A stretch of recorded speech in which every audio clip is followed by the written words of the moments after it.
unicorns, welcome and welcome back to the channel and to the Purple Library. My name is Chrissie, batch filming all the tag videos.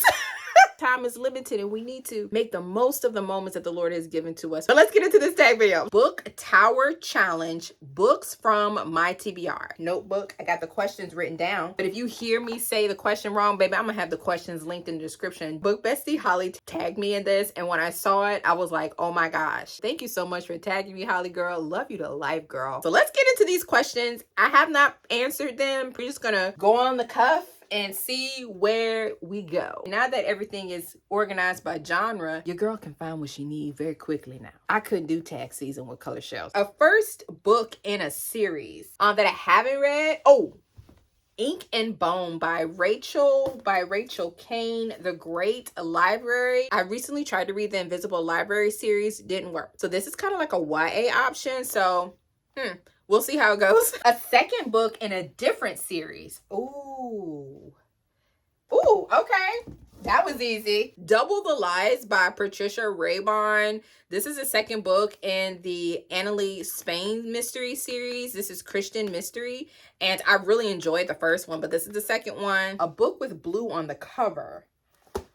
Ooh. Okay, as a caveat, I've read all of these that's on this shelf. This is my Christian fantasy sci-fi show. But let's see.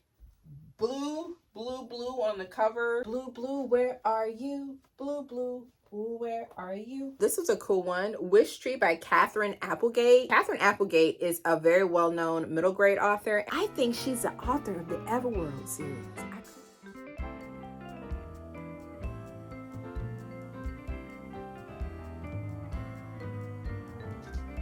But she went under K.A. Applegate. Is it the same author? A book that's title is 7 letters long, no more, no less. 7 letters, not 7 words. 7 letters long. So it has to be exactly 7 letters. Is that 7? 1, 2, 3, 4, 5, 6, 7, 8. Come on. Let me see. 1, 2, 3, 4, 5, 6, 7, 8. Now, man, this gonna be a little hard. Let's see. 1, 2, 3, 4, 5, 6, 7. No, that we out on that one. Okay. 1, 2, 3, 4, 5, 6. Really? 6 letters? Oh.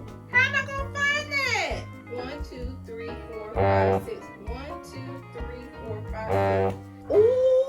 Ooh, this hard. I'm gonna make an executive decision. No, this probably be good for another question. I saw another question about a made up word. I'm gonna say this. 1, 2, 3, 4, 5. Hey! Won't he do it?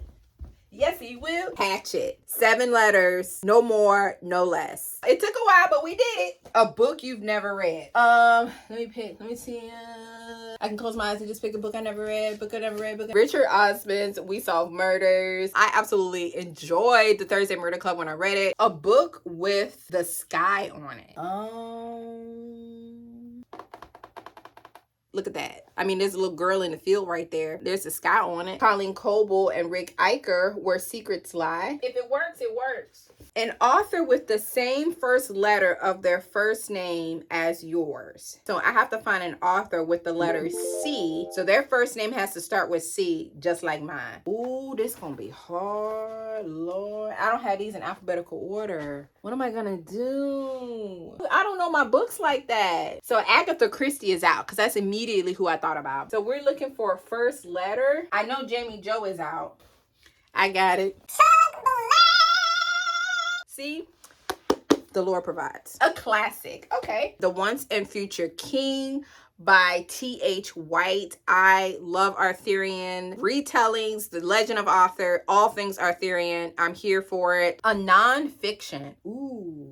The Myth Makers, The Remarkable Fellowship of C.S. Lewis and J.R.R. Tolkien. It's told in graphic novel form, but it's nonfiction. A book with 4 or more colors on its spine. Look, let me look. Girl, look with your eyes. Ooh. Loving a little white lie. This actually has yellow, green, turquoise, and blue. It's a beautiful gradient. So I guess any kind of gradient will work here, actually. A book that says #1 New York Times bestseller on the front, and it has to say that. Okay. Oh, that's gonna be Francie. No. I was right. I literally just for posterity. I just guessed Francine because she is though. When you the GOAT, you the GOAT. The smallest in width, length, not just pages, book on your shelf. Okay, I think I'm gonna start with the middle grade because I feel like they're shorter. Ooh, I think I found it. Tuck Everlasting. I was actually going to pick Ramona, but in comparison to that, it's so much smaller. It doesn't have as many pages. It met all the criteria. This is one of little Chrissie's favorite books. And so I actually should really read it. And it's not even that long. It's like super short. Memory Unlocked. I love this book when I was a kid. The latest book you bought. Pick one at random. So I've been doing really well with the book buying ban, even though I had a wonderful time in Florida for my birthday. The one that I'm super excited about, let me go get it. The Girl of Fire and Thorns. And so this one I'm super excited to read. This is by Ray Carson. Let's go down a funnel. So back in the day when Star Wars episodes 7 through 9 were premiering, we're actually going to eliminate episode 9, Rise of Skywalker, because that is a completely different dissertation, and I have very strong opinions. Who is Ray? Let me move. This is not the time. This is not the time. Anyway, I really enjoyed the second movie. I know it's controversial. Raylo had me by the full throat. Like, Ray Carson actually wrote Star Wars interpretation of the movies, and I really enjoyed her writing. And I found this series that she wrote, The Girl of Fire and Thorns, and I really enjoyed it. I think I've read the first 2. For some reason, I just put them down. Hopefully it wasn't an obvious reason like I experienced with Red Queen, but we move on. I really am excited to read this. This one's definitely high up on the TBR. A book that has a cover with a face on it. That shouldn't be too hard. And I'm trying to find some books that you may not know about, but I know I need to read. So give me some time. Hold on.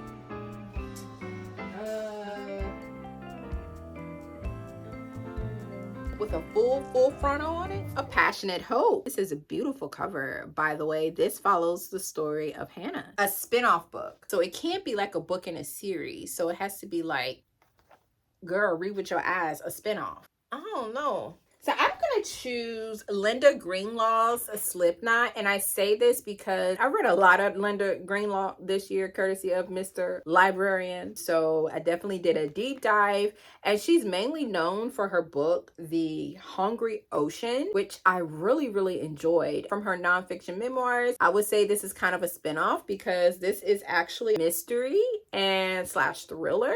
So I feel like this might meet that requirement. So not necessarily a sequel, but definitely a spinoff from the fisherman lifestyle. So a book that was published over 10 years ago.